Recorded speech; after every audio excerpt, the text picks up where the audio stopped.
On en vient aux réactions après l'annonce de Standard & Poor's de mettre sous surveillance négative la notation de 15 États de la zone euro, parmi eux la France et l'Allemagne. Antoine Lard, vous êtes le correspondant de BFM TV à Berlin. Alors est-ce que l'Allemagne s'est réveillée groggy? L'Allemagne toujours présentée comme le bon élève de l'Europe pourtant.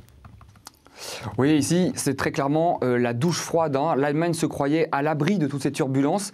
Eh bien, ça n'est pas le cas. Personne ici, pourtant, avant aujourd'hui, n'envisageait que le triple A allemand soit menacé.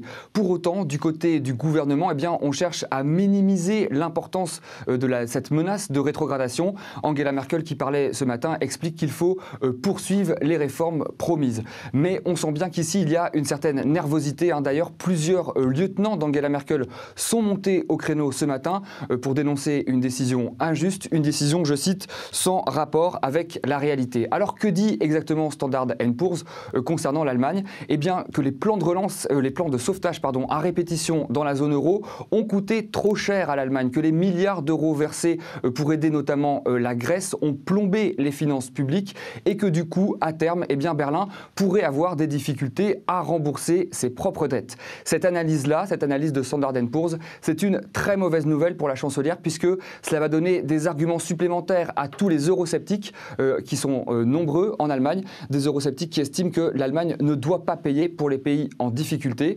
Une position qu'on retrouve aussi dans l'opinion publique. Selon un sondage publié en début de semaine, 6 Allemands sur 10 estiment que l'euro est une mauvaise chose. Ce qu'on peut dire encore aujourd'hui, c'est que c'est le deuxième avertissement très sérieux pour l'Allemagne. Il y a 2 semaines déjà, Berlin avait eu toutes les difficultés du monde à emprunter de l'argent sur les marchés financiers, une situation absolument inédite puisque jusqu'ici, l'emprunt obligataire allemand, le fameux Bund, était considéré comme une valeur refuge dans une Europe qui connaît la tempête. Antoine Lard en direct de Berlin.